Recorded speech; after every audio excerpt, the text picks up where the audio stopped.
નમસ્કાર મિત્રો, જય ભારત, જય હિન્દ. વિનર્સ એકેડેમીના ડિજિટલ પ્લેટફોર્મ પર આધુનિક ભારતના ઇતિહાસ સાથે હું નવીન સાંખલા આપનું હાર્દિક સ્વાગત કરું છું. આધુનિક ભારતનો ઇતિહાસ. આ આધુનિક ભારતના ઇતિહાસને જોતા પહેલા એક નજર આપણે વિશ્વ તરફ કરી લઈએ. હા, એના પછી આપણે ઇતિહાસ તો જોવાનો જ છે ને, તો આપણે એક નજર વિશ્વને જોઈ લઈએ. વિશ્વ આપણી સામે હાજર છે પૃથ્વીનો ગોળો. દેખાય છે ને? અને એમાં સૌથી પહેલા આપણને શું દેખાશે? આપણું ભારત. હા, દેખાઈ ગયું આપણું ભારત.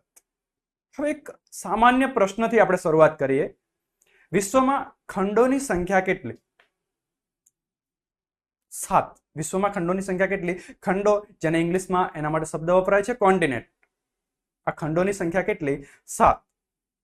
આપણે ચકુભાઈ એક હાઈ પ્રોફાઇલ એચપી સ્ટુડન્ટ છે. એચપી એટલે તમે સમજો છો એવા નહીં, પરંતુ હાઈ પ્રોફાઇલ સ્ટુડન્ટ છે, અને એમણે ફટાક લઈને હાથ ઊંચો કરી લીધો. સાહેબ, વિશ્વમાં ખંડોની સંખ્યા 8 છે. હા ભાઈ, 8મો ખંડ જીલેન્ડિયા. પણ એના વિશે આપણે પછી વાત કરી લઈશું. અત્યારે 7 ખંડો તો જોઈ લેવા દો. ચલો, આમાંથી કોઈ મને 7 ખંડોના નામ જણાવશે? હા, ચકુભાઈ હાજર જ છે, ફરીથી આંગળી ઊંચી કરી લીધી. 7 ખંડોમાં સૌથી પહેલા આપણો પેલો એશિયા ખંડ, એના પછી આફ્રિકા, હા, એના પછી પેલું 6 મહિના રાત 6 મહિના દિવસ અને બરફ છવાયેલો રહે એ ખંડ. હા, આ રહ્યો. એને શું કહેવાય છે? એન્ટાર્કટિકા ખંડ. આપણે ચકુભાઈ જેવું સહેજ પણ નથી કરવાનું. આપણે આ 7 ખંડોને ક્રમશઃ બેની જોડમાં યાદ રાખવાના છે. અને જે આ પૃથ્વીનો મેપ છે, એનો ગોળો છે, ગ્લોબ છે, એને એક પ્લેન પેજ પર જોઈએ આપણે. અને આ 7 ખંડો કયા સ્થળે આવેલા છે, વર્લ્ડ મેપ પર આ 7 ખંડો કયા સ્થળ પર આવેલા છે, એ આપણે વ્યવસ્થિત રીતે જોઈએ. તો આ છે પૃથ્વીનો પેજ મેપ, વર્લ્ડ મેપ. અને શું લખ્યું છે અહીંયા? એક નજર વિશ્વ તરફ. એક નજર વિશ્વ. હવે મેં તમને કહ્યું કે બેની જોડમાં આ 7 ખંડો આપણે યાદ રાખવાના છે. તો એમાંની પ્રથમ 2 જોડ છે ઉત્તર અમેરિકા અને દક્ષિણ અમેરિકા. જોજો, હું મેપ પર ડ્રો કરું છું. આ છે ઉત્તર અમેરિકા. દેખાયું બધાને ઉત્તર અમેરિકા? આ ઉત્તર અમેરિકા. એની એક્ઝેક્ટ નીચે આવેલું છે દક્ષિણ અમેરિકા. તમને સમજાય એ માટે તમને દિશાની સરળતા કરી આપું છું. આમાં દિશા જોઈ લઈએ. મેપમાં અહીંયા છે ઉત્તર દિશા. અહીંયા શું છે? ઉત્તર દિશા. એની એક્ઝેક્ટ સામે કઈ દિશા આવશે? દક્ષિણ દિશા. તો આ છે દક્ષિણ દિશા. અહીંયા છે પૂર્વ દિશા અને અહીંયા છે પશ્ચિમ દિશા.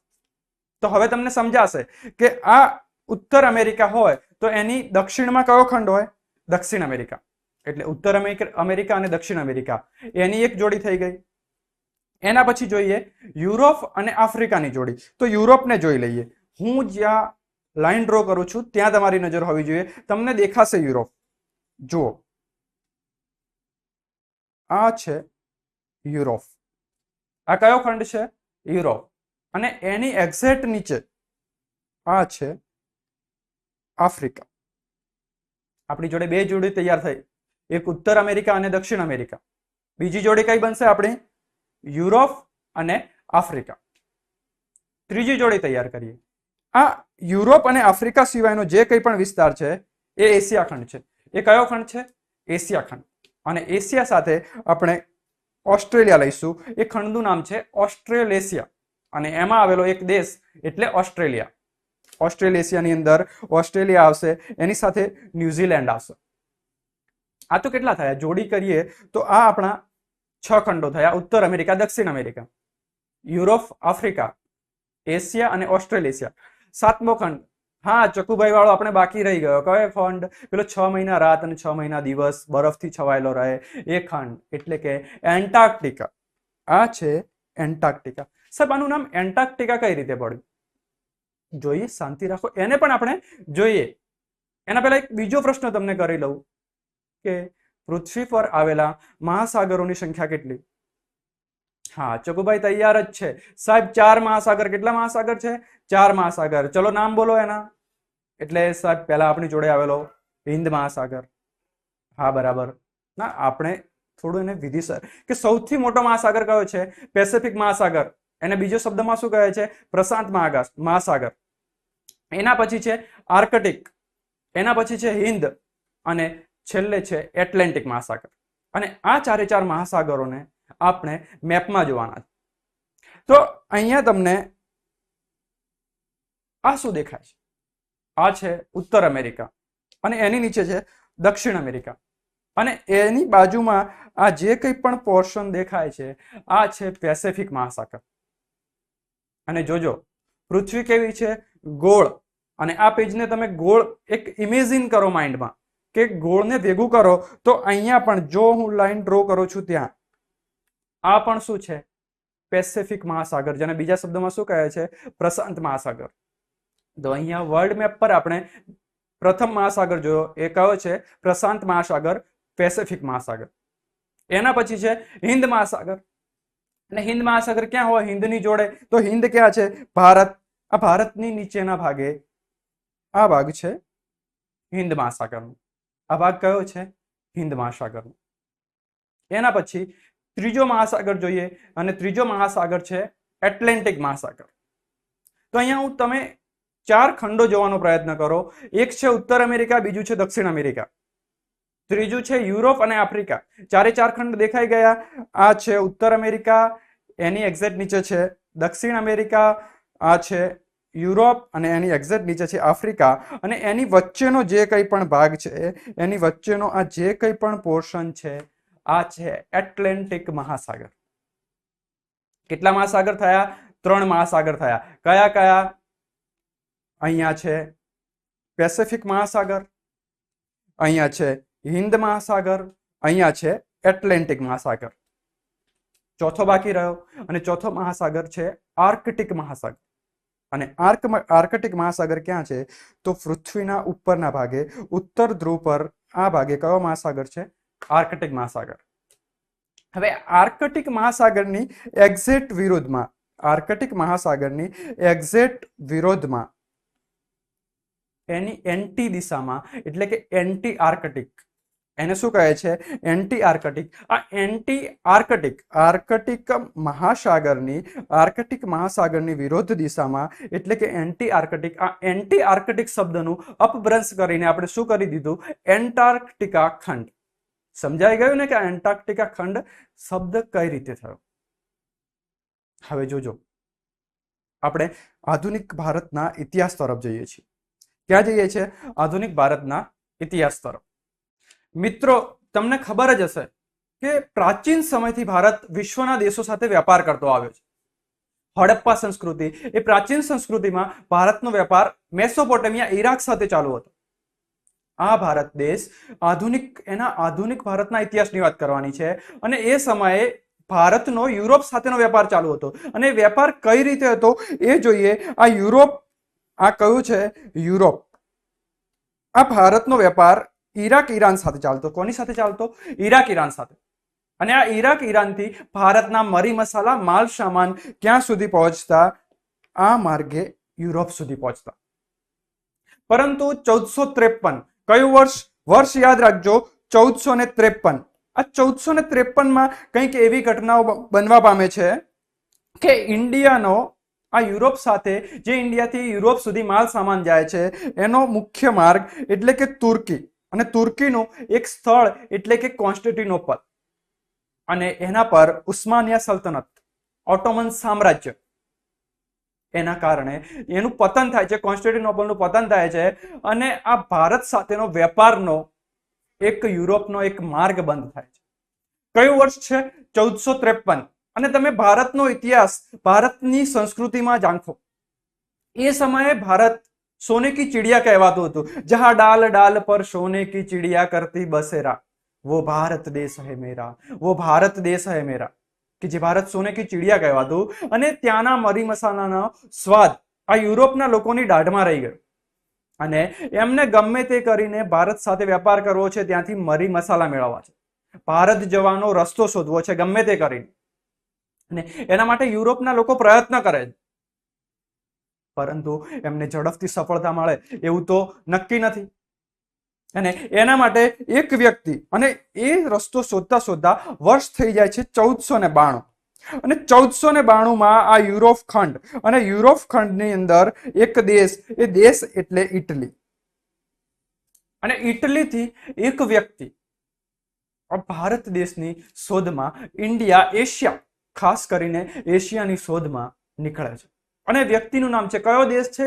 યાદ રાખજો, ઇટલી. અને ત્યાંથી વ્યક્તિ નીકળે છે, વ્યક્તિનું નામ છે ક્રિસ્ટોફર કોલંબસ. અને ક્રિસ્ટોફર કોલંબસનો રસ્તો જોઈએ, કયા રસ્તે નીકળે છે?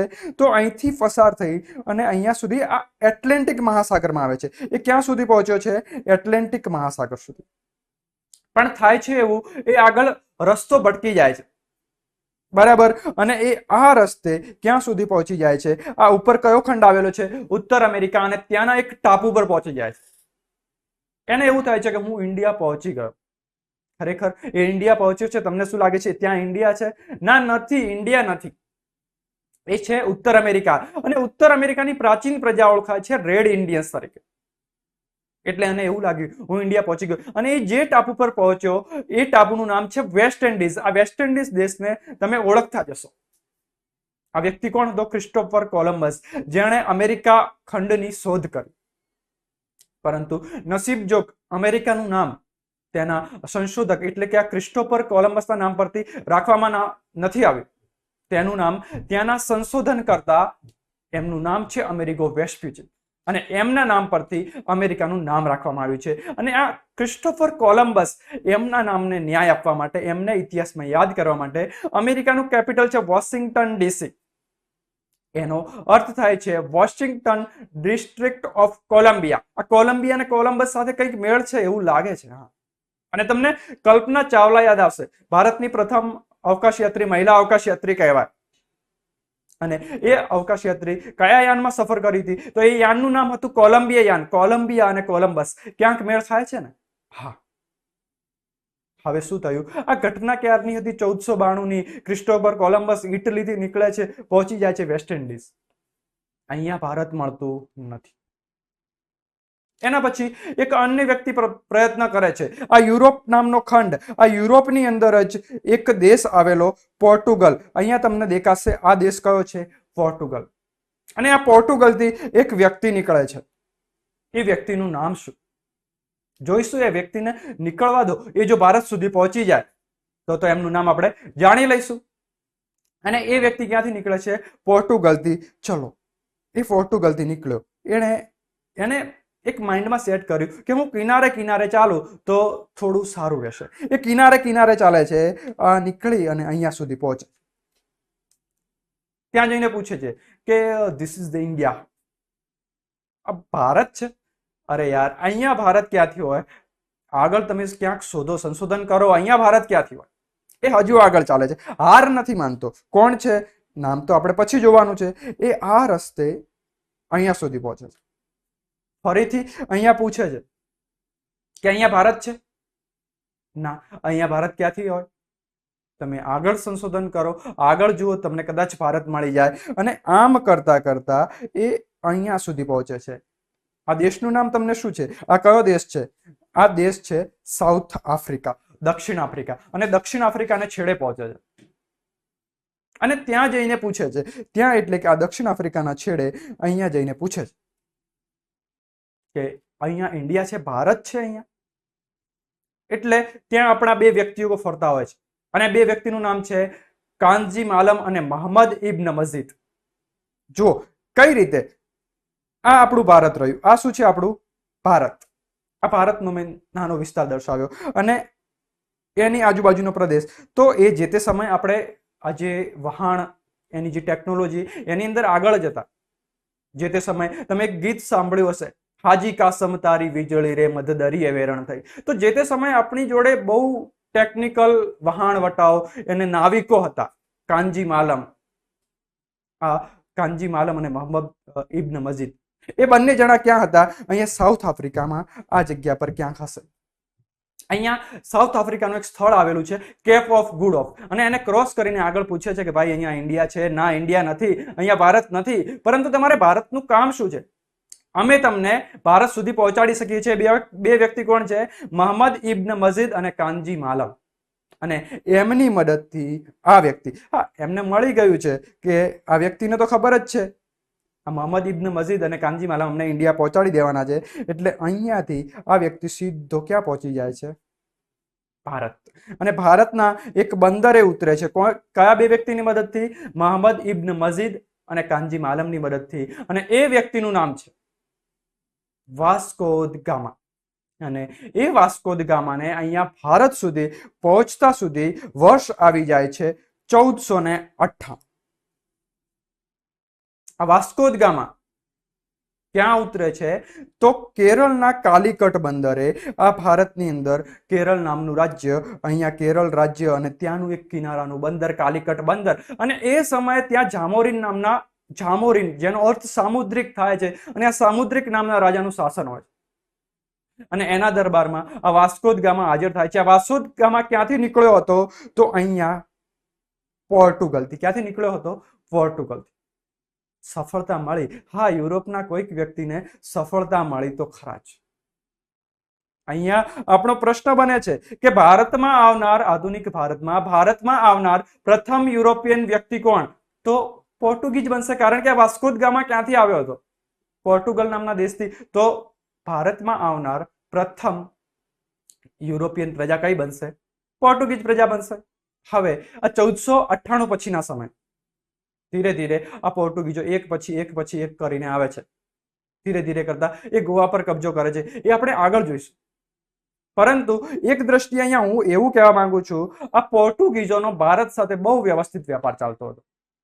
એટલે યુરોપના બીજા દેશોને થયું કે આપણો વેપાર કેમ ભારત સાથે ના ચાલે અને ત્યાંથી આપણે કેમ વસ્તુ ના લાવીએ. અને આ પોર્ટુગીઝ લોકો બહુ કમાણી કરતા હતા.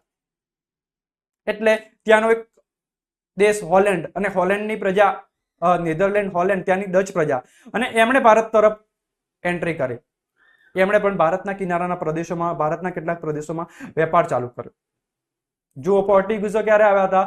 1498માં. એના પછી આ ડચ લોકો, અને એના પછી અંગ્રેજો. અંગ્રેજો એટલે ઇંગ્લેન્ડ. આ યુરોપની અંદર આ દેશ ઇંગ્લેન્ડ. આ કયો દેશ છે? ઇંગ્લેન્ડ. અને ઇંગ્લેન્ડના લોકોને થયું કે આપણે ભારત સાથે વેપાર કેમ ના કરીએ. અને એના માટે એક વ્યક્તિ નીકળે. અને એ વ્યક્તિ, એને થયું કે આપણે ટ્રેક્ટર લઈને નીકળીએ. ક્યાં સુધી પહોંચવાનું? ભારત સુધી. અરે યાર, ટ્રેક્ટર એ સમયે ક્યાં ટ્રેક્ટરની ટેકનોલોજી હતી? નાના ટ્રેક્ટર નહીં, એ હેક્ટર લઈને નીકળે છે. શું નીકળે છે? હેક્ટર. અને હેક્ટર એક વહાણનું નામ હોય છે. હેક્ટર નામનું વહાણ લઈને નીકળે છે. અને એ વ્યક્તિનું નામ છે કેપ્ટન હોકિન્સ. આ કેપ્ટન હોકિન્સ ક્યાંથી નીકળે છે? ઇંગ્લેન્ડથી. અને ઇંગ્લેન્ડથી ક્યાં આવી પહોંચે છે? ઇંગ્લેન્ડથી નીકળે છે અને ભારત પહોંચે છે. હવે તમારે જોવાનું થશે એ ભારત ક્યાં પહોંચે? તો ભારતના સુરત બંદરે પહોંચે છે. અને સુરત બંદર ક્યાં આવેલું છે? ગુજરાત. ધ્યાન આપજો, સુરત બંદર ક્યાં આવેલું છે? ગુજરાત. તો હવે આપણી અંદર યુરોપના કયા દેશના વ્યક્તિએ એન્ટ્રી કરી? તો ઇંગ્લેન્ડ. ઇંગ્લેન્ડ એટલે કે બ્રિટન. અને એનો એ વ્યક્તિ કોણ હતો? Captain Hawkins. અને એ વ્યક્તિ કયું વાહન લઈને આવ્યો? હેક્ટર નામનું વાહન. અને ધ્યાન આપજો, આ હેક્ટર નામના વાહનનો પ્રશ્ન કેબીસીમાં પણ પૂછાઈ ગયેલો છે. જુઓ મિત્રો, તમને એક પ્રશ્ન થશે કે શું અત્યારે પણ આ લોકો વેપાર કરવા માટે આટલું બધું ફરીને આવે છે? આટલું બધું ફરીને આવે? ના, એવું નથી. અત્યારે આ માર્ગે વેપાર બહુ ઓછો થાય છે. એમણે એક શોર્ટકટ રસ્તો શોધી લીધો છે. અને એ શોર્ટકટ રસ્તાને જોઈ લઈએ. તો એ રસ્તો કયો છે? થોડું ઝૂમ કરીએ અને અહીંયા જુઓ. આ કયો છે? આ કયો ખંડ છે? યુરોપ. અને એની નીચે આ કયો ખંડ છે? આફ્રિકા ખંડનો વિસ્તાર છે. અને એને અલગ કોણ કરે છે? તો આ એક સમુદ્રનો વિસ્તાર, જે બ્લુ કલરમાં છે, એ કયો વિસ્તાર છે? સમુદ્રનો વિસ્તાર છે. આ સમુદ્ર એટલે કે ભૂમધ્ય સમુદ્ર. આ ભૂમધ્ય સમુદ્ર. અને અહીંયા એક છે રાતો સમુદ્ર. આ ભૂમધ્ય સમુદ્ર યુરોપને આફ્રિકાથી અલગ કરે છે. અને આ રાતો સમુદ્ર, જેને રેડ સી કહે છે, એ રેડ સી એશિયાને અને આફ્રિકાને અલગ કરે છે. તો હવે એમણે એક અત્યારના સમયે વેપાર કઈ રીતે થાય છે, તો આ ભૂમધ્ય સમુદ્રને રેડ સી સાથે જોડી દેવામાં આવ્યો છે. અહીંયા એક કેનાલ બનાવવામાં આવી છે અને એ કેનાલનું નામ છે સુએઝ કેનાલ. એટલે જુઓ, આ યુરોપ ખંડના